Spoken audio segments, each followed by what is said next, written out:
About yourself. The 9th of June, Rabbi Levitt, Ezra. Thank God I'm doing very well. Baruch Hashem. Okay, so let's see. Here's the magic card that tells us where we're holding. And it says we got up to Pasuk Yud Base. Yud base. Okay, in chapter Gimel. And Perik Gimel, yes.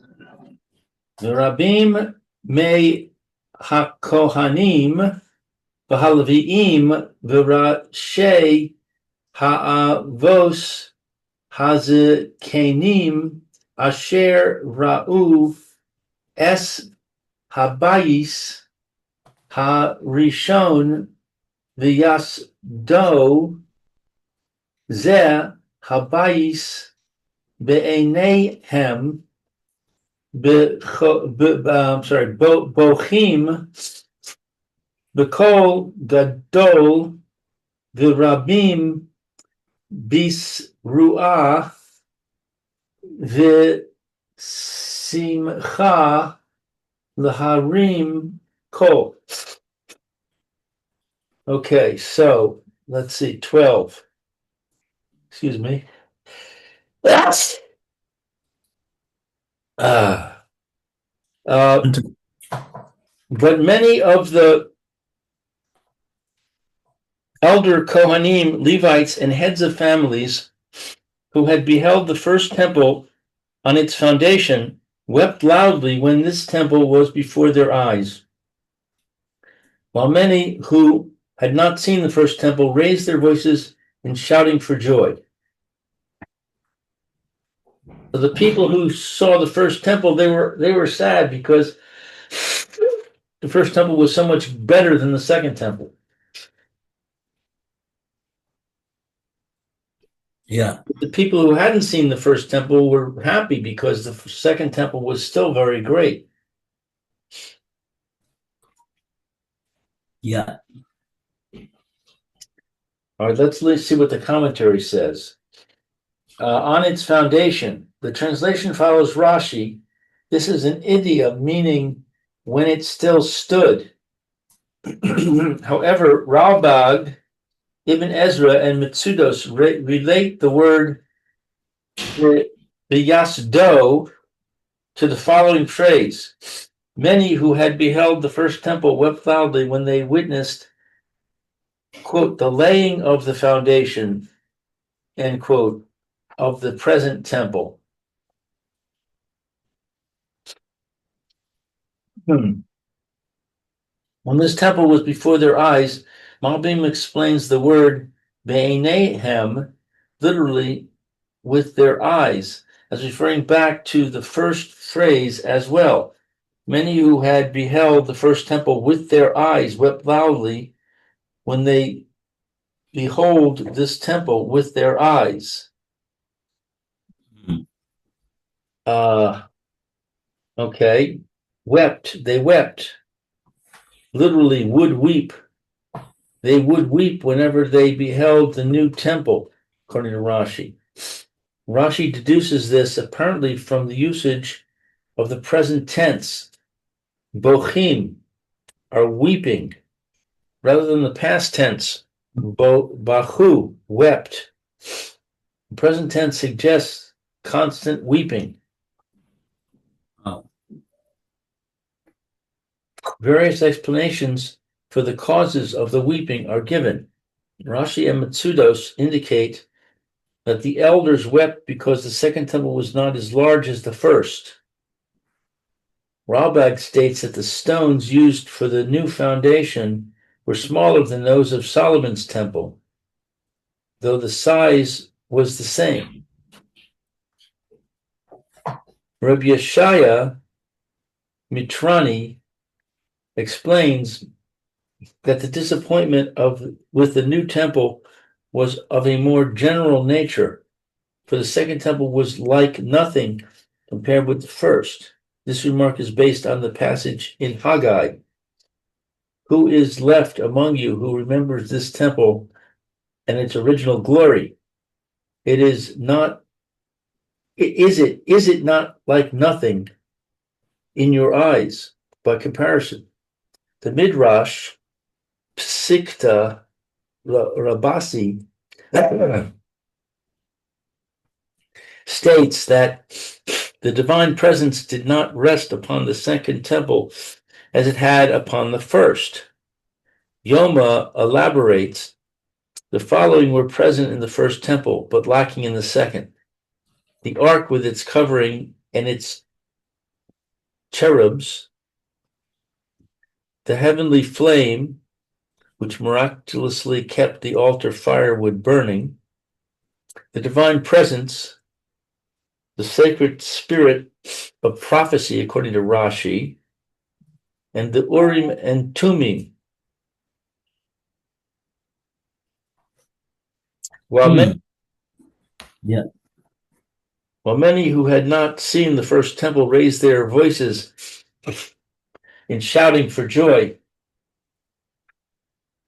see Yehoshua, where the context of the verse clearly indicates that teruah means shouts and not trumpet blasts, as it usually does. See also Tanis. Those who had not beheld the first temple rejoiced over their deliverance from exile, according to Rashi.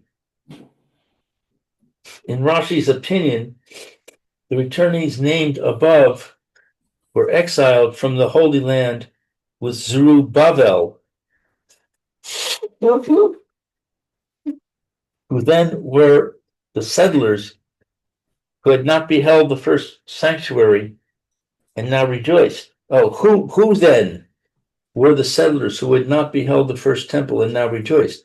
Perhaps they were the 13,000 immigrants included in the total of 42,360, but not listed by name, with the Levites and members of Yehuda and Benjamin, who were exiled with Zerubbabel.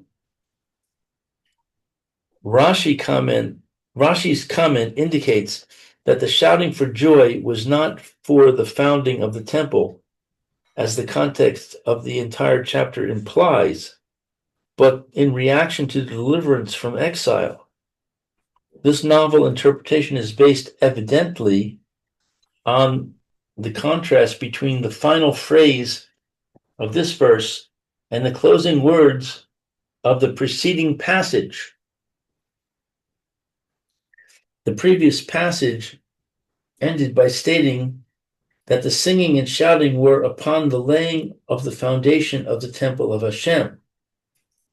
The present verse, however, does not contain an explanatory phrase.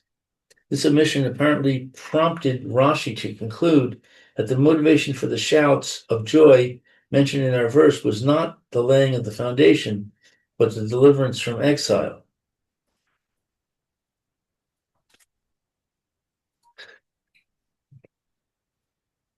I don't get it. What's the explanatory phrase?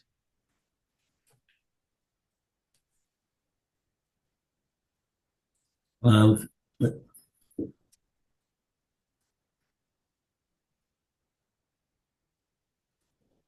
In other words, it says upon the yeah. laying of the foundation in the first Yeah. subject and not in the second?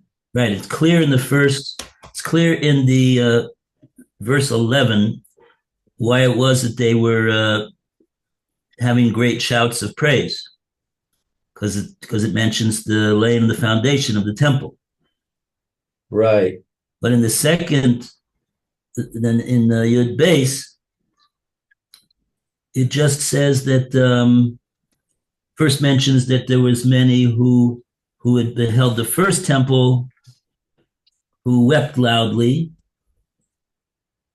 while there was many who had not seen there was those who had not seen the first temple, and they raised their voices in shouting for joy.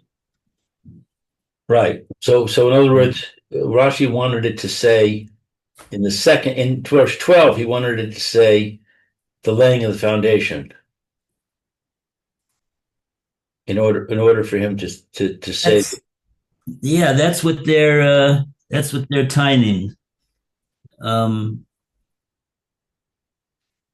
Yeah. Okay. I see. yeah. So therefore, Rashi came up with a another reason for why it would be that they were shouting for joy. Right. Right.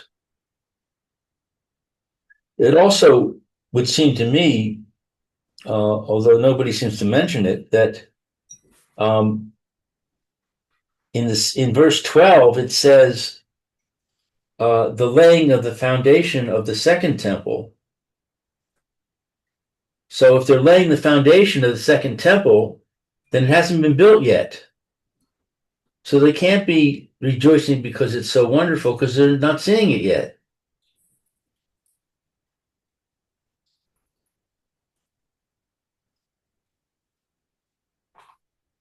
Um,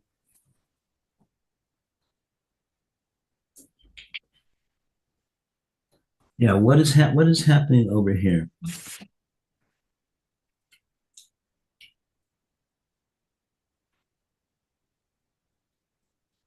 Well, yeah, all that's happened so far is they laid the foundation of the second temple. Right.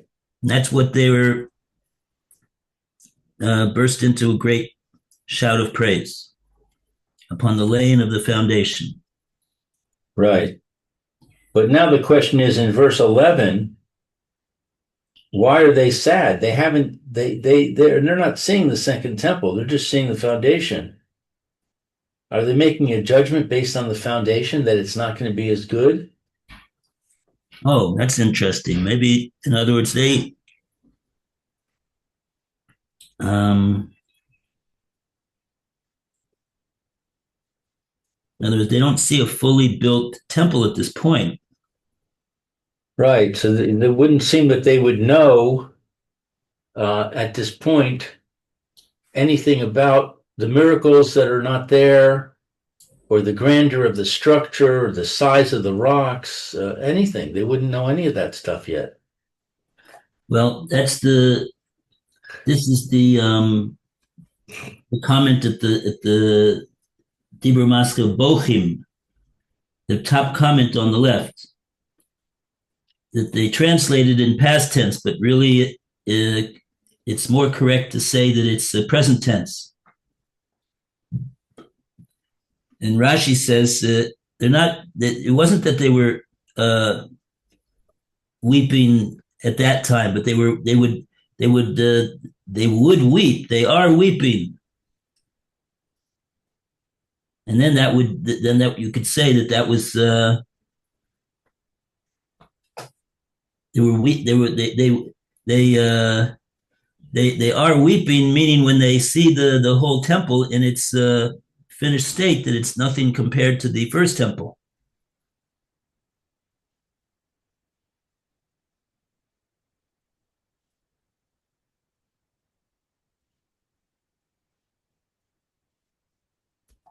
Although Rashi gives a very strange explanation of why they were weeping. I'll read it inside. I don't believe the translation. It's so strange. Why should that be the reason?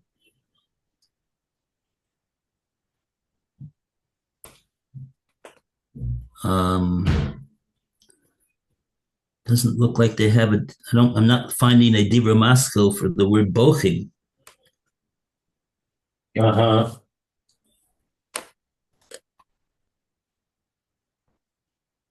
I guess it's in the course of Rashi's commentary. Biyasodo biyasod shalo min shem davar shel yusad umin yosad yomer biyasodo kamo min hadash b'chadsho min kodesh b'kodsho zeh habayis kishahayu roin. Oh, here's where Rashi makes his comment. I think kishahay and dibra maskil. It's in the pasuk yud base yud dibra maskil zeh habayis. Got it. So we're talking about um, Um, yeah, okay, fine. Let's just look at the words. I would like to put it back into the pasuk. The pasuk says zehabayis, um, that the many of the Kohanim and the Levim and the Roshei Avos, the Zakenim, the elder ones, Asher Ra'u as a Bais Harishon biyasdo, that they saw the Bais Harishon biyasdo zeh habayis beinehem. Those words are there's a machlekes about how to explain those words. Rashi says zeh habayis kishahayu ro'in binyan bayis zeh, when they would see this binyan of this bias, the second bias, hayu bochim, they would cry. Mitoch shahayu zochim, because they would remember also binyan gadol shel bias rishon, because they would remember that also binyan gadol, that great binyan that was the bias rishon. So that seems to contradict my understanding from verse 12 that all they had was the foundation. When it says Banin Bayis Zeh, this building, I'm saying, I don't get it, Rashi. There's no building.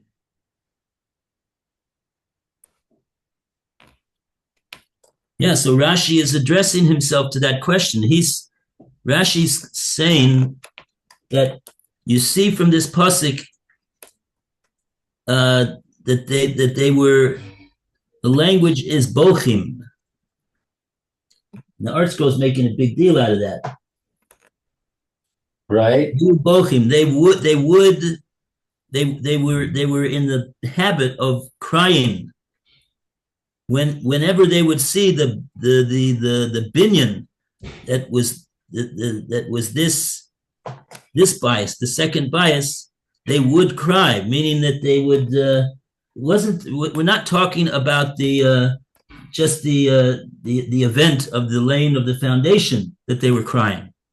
We're talking about the crying that they would do when they would see the second bias in its state of being a binyan, a finished building.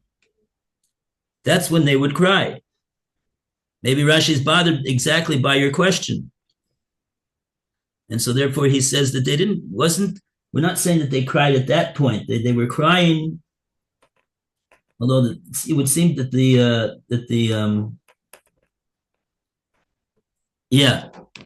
so that's what they were crying, because they were comparing the binyan of Bayezeh, this second temple, to to what they remember. Shahayu Zochrim, they remembered also binyan gadol, that great binyan of Bayis Rishon. I don't know what Rashi's talking about, that it wasn't as large. I don't understand that. I don't understand Rashi's words in the way that they're explaining it. Rashi indicate that elders wept because the second temple was not as large as the first.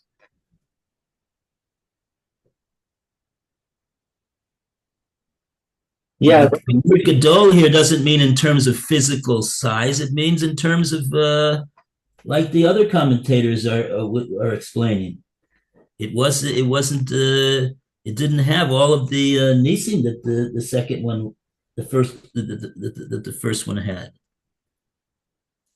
They're explaining gadol in terms of its physical size.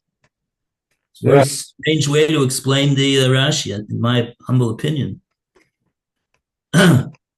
Anyway, then he says, what about, so if we say that their crying was like that, if that's the way Rashi's explaining the crying, it's not right now. So how are we going to explain the shouts of joy of the people that didn't witness the first bias? Rashi continues, Rabim asher lo ra'u binyan bias rishon. They didn't see the building that was the bias rishon.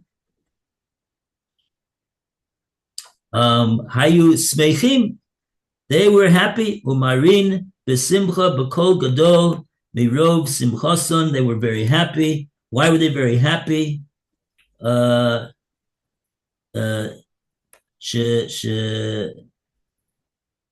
simchason sheyotzu migaluson. In their overwhelming joy of having been going out from the exile.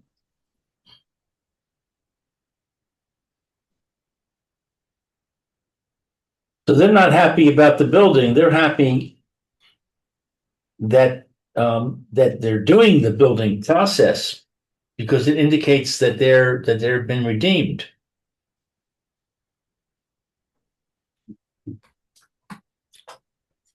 Yeah. So I just read 12 again, and I think I understand that it's like you say that it's the future. Rashi's referring to the future. Not that they're crying or rejoicing at the time of the foundation, but that later when the building had been built, they were crying or rejoicing.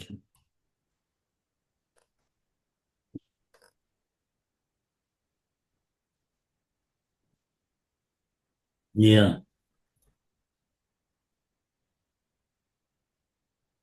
I don't know. We'll have to see the next pasuk.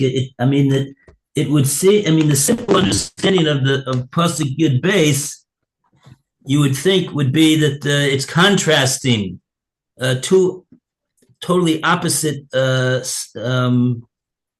scenes. On the one hand, you have these people crying. On the other hand, you have these people that are shouting for joy.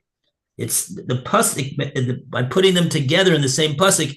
The pasuk it would seem to be that they're doing what they're doing at the same time, and the pasuk is contrasting the opposite reactions of one group to the other. Let's see the next pasuk. There is no, I don't see there here. Okay. Ve'ein ha'am makirin kol teru'as hasimcha l'kol b'chi ha'am ki ha'am meri'im teru'ah gedolah v'hakol nishma ad lemei rachok. Okay, so 13.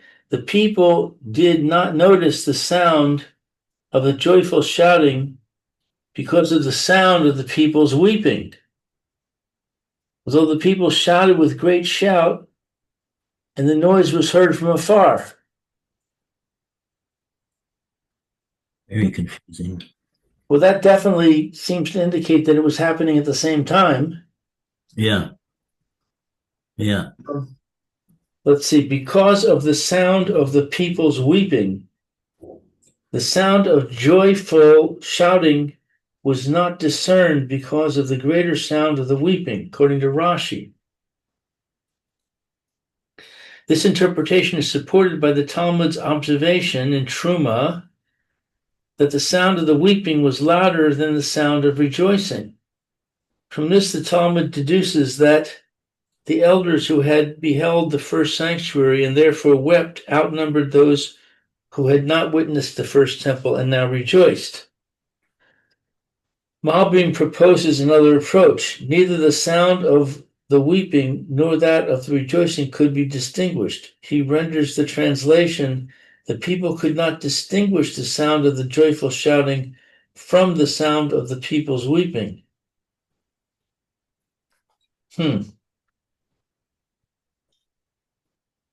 It seems to me a little bit odd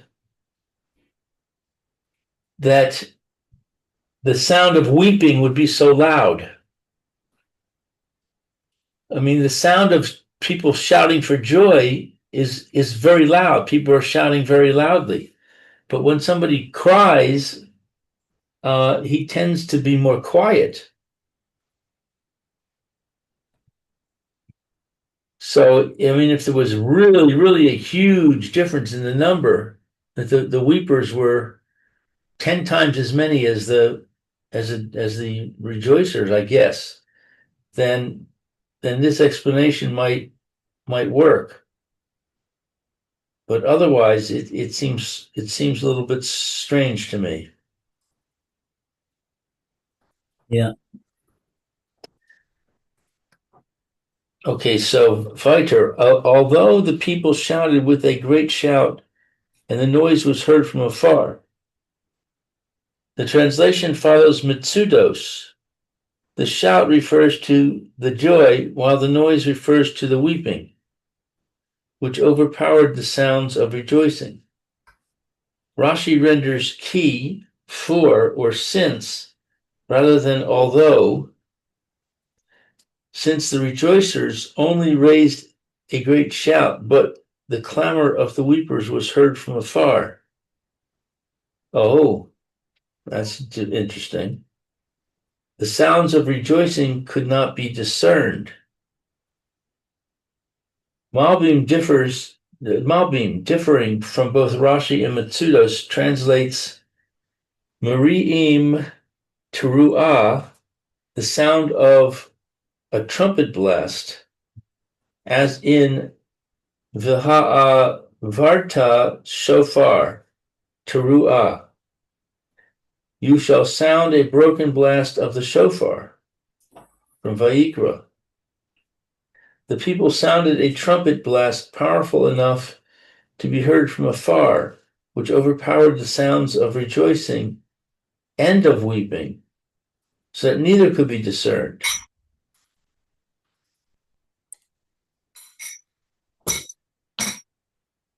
Mm-hmm.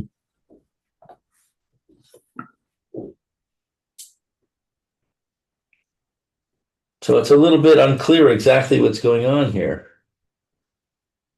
Yeah.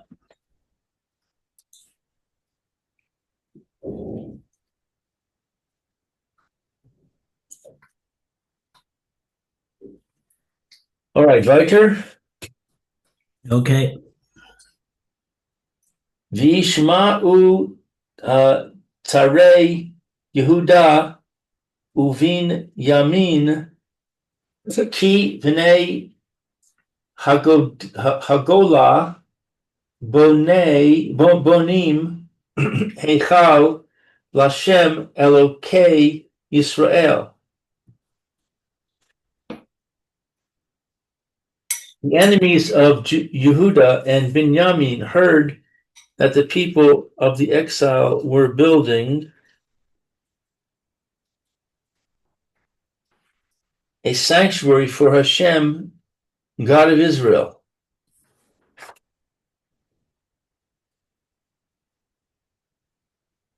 The enemies of Yehuda and Binyamin. Okay. All right. So the enemies of Yehuda and Binyamin, Rashi identifies them as the people whom the Assyrian king Sennacherib had transplanted to the land of Israel 185 years earlier and settled in the province of Samaria. These are the people known in the Talmud as Kusim, Kuthites, and in general literature as Samaritans. Rashi's comment is based on verses 9 and 10, where they are characterized as the peoples whom Asenapar, Sennacherib, had exiled and settled in Samaria. In 2 Kings, it relates that the transplanted pagan people were attacked by lions because they did not keep the law of the God of the land, i.e., Jewish law. Consequently, they converted to Judaism but continued their idol worship. The Talmud refers to them as Kuthites, Kesubas, after the land of Kutha, from which some of them originated, and records a rabbinic dispute concerning the legitimacy of their conversion. One opinion is that the Kuthites were true proselytes. According to another opinion, however, they were merely proselytes of lions, whose conversion was an insincere response to the lions' attacks, and therefore invalid. Accordingly, they were not really Jews. See Sanhedrin. Both opinions agree that an insincere conversion, that is, one in which there is no intent to observe the Torah's commandments, is not valid. The opinion that considers the Samaritans valid proselytes holds that they became sincerely Torah observant and converted properly.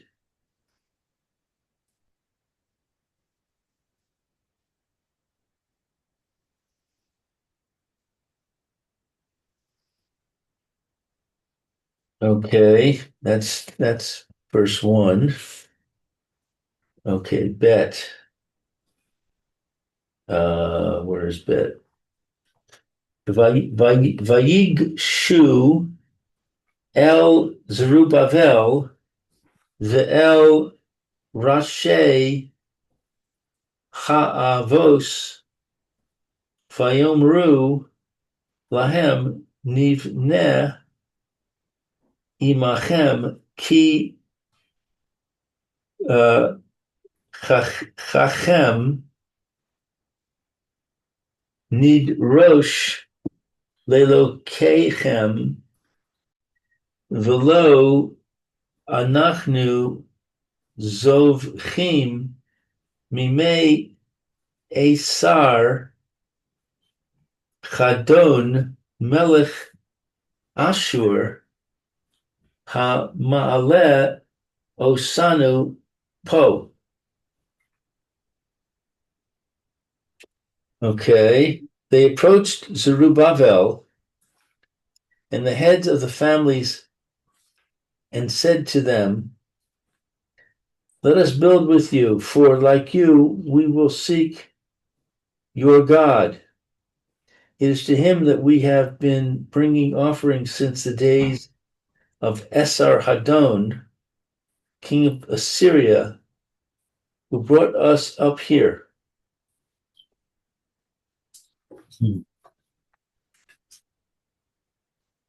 So let's see. This is the Kuthites, I guess, who said, "Let us build with you." Mm-hmm. Let us build with you. The offer to help was a ruse. Their true objective was to disrupt the reconstruction of the temple, according to Rashi. Their intention was to infiltrate the inner councils of the temple builders in order to discover their plans and frustrate them, according to Mitsudos. The scriptural basis for this view is the epithet enemies of Judah, Yehuda, and Benjamin, used in the text to describe them at the very time that they made this friendly overture to Zerubbabel and the leaders. This indicates that although they offered aid in the construction, they were in reality adversaries. The rabbis have a similar appraisal of their motivation. The Talmud in Arachin states that they were rebuffed by the Jewish leaders because their purpose was to hinder the builders and eventually halt the work of reconstruction.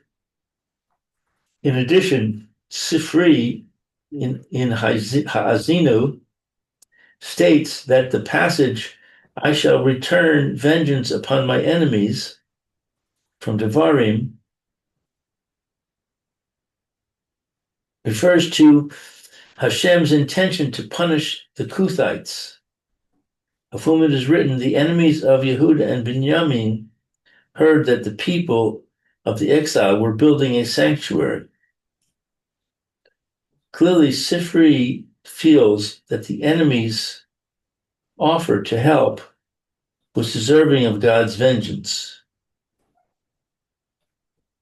Oh, Mayor, good morning. We're in the middle of Pasuk Base, and we started now Perek Dalet. Okay, very good. I see.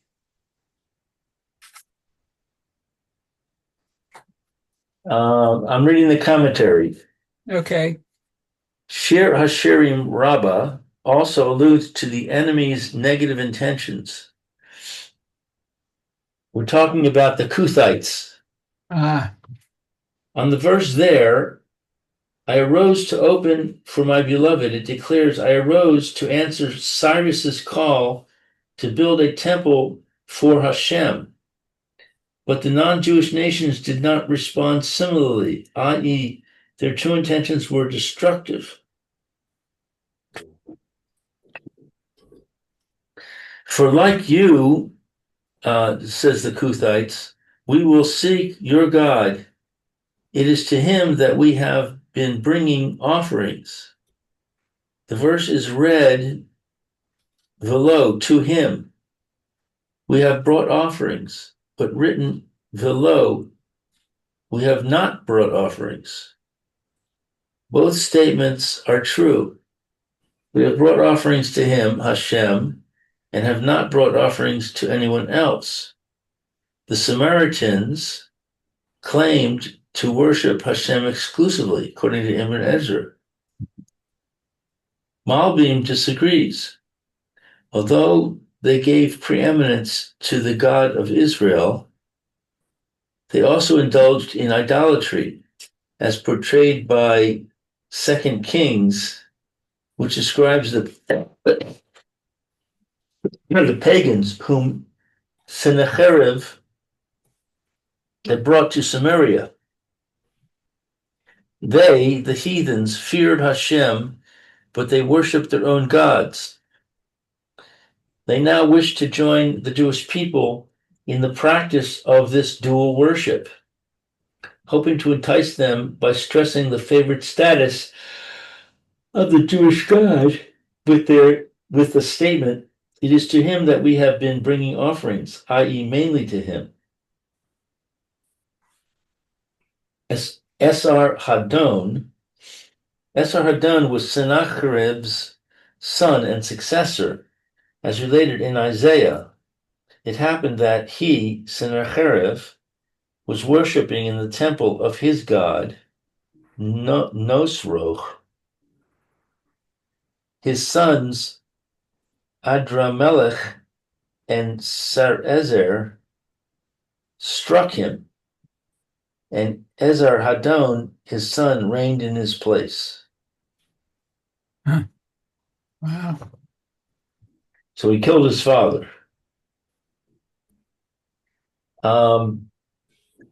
Who brought us up here? 2 Kings does not name the king of Assyria who brought the Samaritans to Israel.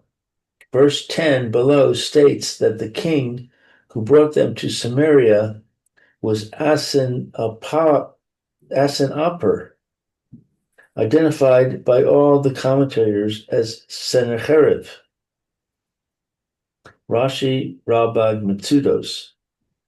However, our verse says that it was Esar Hadon who brought them. See Metzudos, who explains that Sennacherib ordered the transfer, which Esar Hadon then implemented.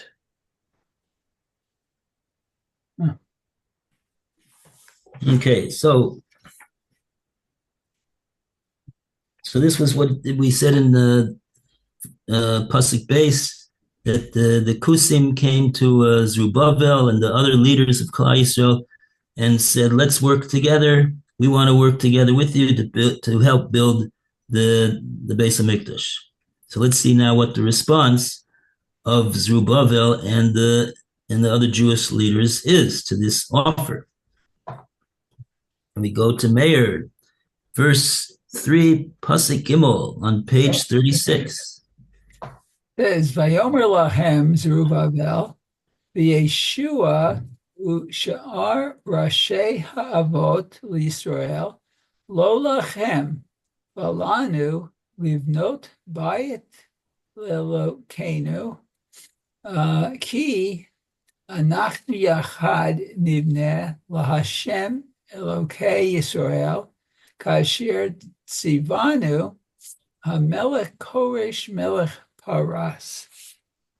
But Zerubbabel, along with Yeshua and the rest of the family heads of Israel, said to them, "It is not for you together with us to build a temple for our God. Rather, we by ourselves will build it for Hashem, God of Israel, as Cyrus, king of Persia, has commanded us." Okay. So let's see. It is not for you together with us to build a temple for our God. Based on this passage, the Talmud in Arachim rules that the contributions for establishment of the temple may not be accepted from non-Jewish sources. According to Rabbi Meir, this rule applies even to donations for temple repairs. Rabbi Yehuda disagrees, applying the restriction only to the original construction of the temple, but permitting donations to be accepted from non-Jews for the upkeep of the temple. One explanation given for Rav Yehuda's distinction is that non-Jews offering to aid in the construction of the temple are suspected of secretly intending to prevent its establishment, as in the case of the Kuthites, or that the non-Jewish contributors might later claim rights to the temple that they helped create. That's Tosfot. Despite the injunction against accepting non-Jewish help, Cyrus's assistance was instrumental in establishing Second Temple. The exiles also brought gifts to the temple of God, contributed by their non-Jewish neighbors. Tosafot justifies this by referring to the prophet Isaiah, who extolled Cyrus as the rebuilder of Jerusalem and the restorer of the temple. Thus, the assistance rendered by Cyrus and those under his sovereignty would be accepted because it was the fulfillment of the stated will of heaven. This does not contradict the Talmud's assertion that the Shekhinah did not reside in the Second Temple because it was built by the Persian kings Cyrus and Darius. Isaiah's prophecy authorized Cyrus as the instrument of the divine will, but only in the context of the partial redemption of the Jewish people, whereby they were found unworthy of resettling the land and rebuilding the temple in freedom from Persian subjugation. Under these circumstances of limited redemption, God selected Cyrus to provide the support necessary for the reconstruction of the temple. Such a temple, however, was flawed in its sanctity, inasmuch as it was not built solely by Jews. and it did not merit divine visitation. Key. Is that key or B? A key, rather. The translation follows Rashi. The sense of the passage is, we will not build with you, but rather alone. Yachad, by ourselves. The entire Jewish people, by ourselves, will build the temple. Nasib ben Ezra. Nivneh la Hashem. We will build for Hashem. We will build a temple for Hashem. That's B'tzudot. Elokei Israel, the God of Israel. Malbim explains that the non-Jewish nations are placed under the aegis of celestial intermediaries who operate by the dictates of the divine will. Because of this system, the early pagans developed the idolatrous practice of dual worship. They thought erroneously that the heavenly intermediaries possessed independent powers and should therefore be worshipped, whereas in reality, they merely served as instruments of God's will. But the Israelites are favored with direct providential guidance without intermediaries. Thus, they were free of one of the major causes of the false worship of associate gods that preoccupied the ancient peoples. The Jewish leaders stressed, therefore, that the Jewish people would build a temple for the God of Israel, who alone directly supervises every turn in the course of Jewish destiny. Let's see. With all this, unless you rate, do we have time? Let me go to the last section then. Ka'asher tzivinu hamelech Koresh, and King Cyrus has commanded us. Malbim explains that the Samaritans claim that all residents of the Holy Land had a right to share equally in the construction of the temple dedicated to the worship of God of the land.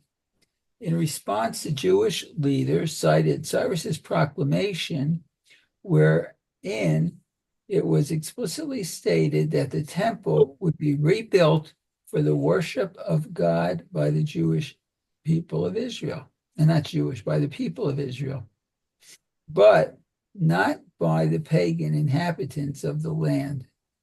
Whoever is among you of his entire people, and let him go up and build the temple of Hashem, God of Israel. Okay. Okay, very good.